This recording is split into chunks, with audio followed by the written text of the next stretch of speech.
You know what? I don't think that's 25%. You ain't never had a friend. Let me take you back to 1991. It was a great year. We're going to talk about Aladdin.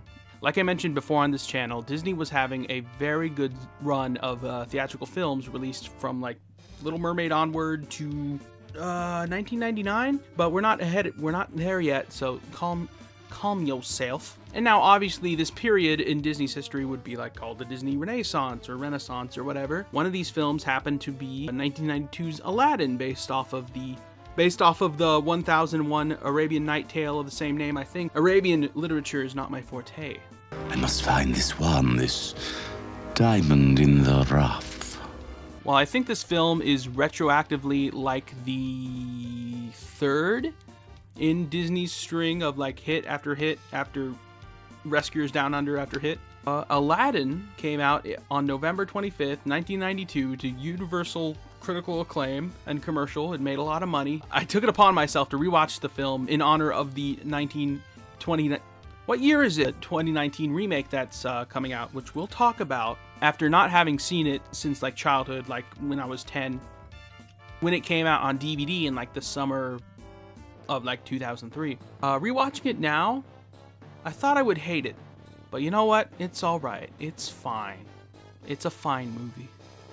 Fine like Jasmine. I never realized how incredibly handsome you are.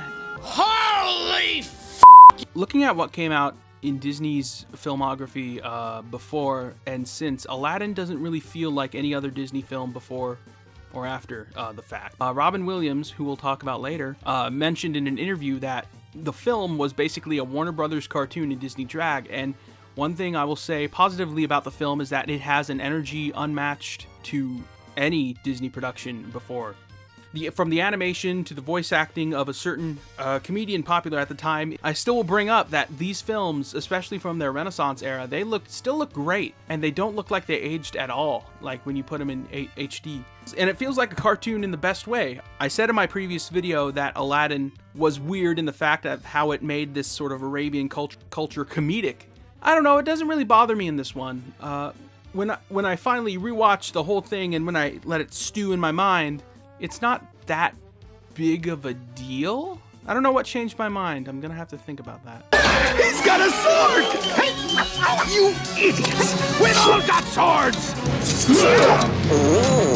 Now that I think about it, the Arabian setting is so unique, and how it's animated and the fluidity and the energy of the animation is great. It makes it stand out like no other Disney film in their animated canon, which consists of almost 60 movies now.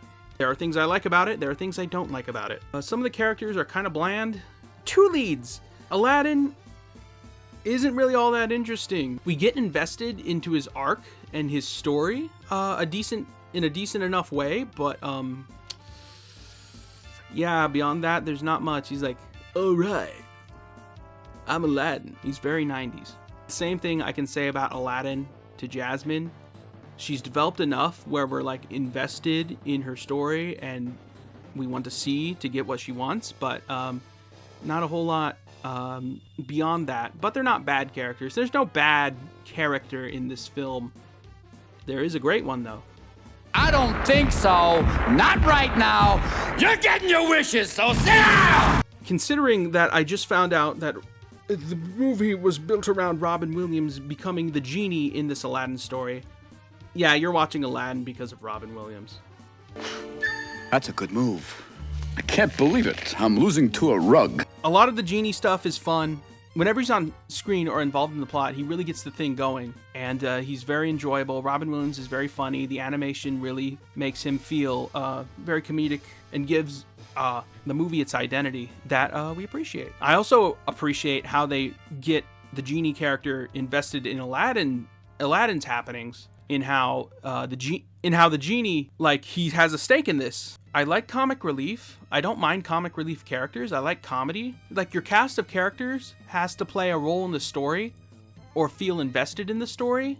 Otherwise, they're going to feel like tag-alongs, and we don't want that. Robin Williams' performance, he strikes the comedy, but he also does the drama pretty well. Robin Williams really brings his A game being comedic but also heartfelt at the same time. It's really a great performance, and luckily the film knows that you need to have that human element and show these human interactions that really give the film life and a character that will stick to you.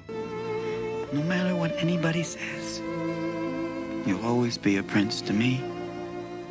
And luckily the genie does that. They shouldn't have brought the genie back for sequels, that's for sure. But I do enjoy Aladdin. It might be in my top 10 favorite Disney movies of all time. Not anywhere near the top of that top 10, but I would say like maybe an 8. I need to rewatch all of them. What do you think about Aladdin? Is it a good film? Is it not a good film? Is it kind of weak? Is it strong? Leave a comment down below. And if you enjoyed the video, please give it a like and maybe even subscribe. We're going to be talking about the summer movies and stuff.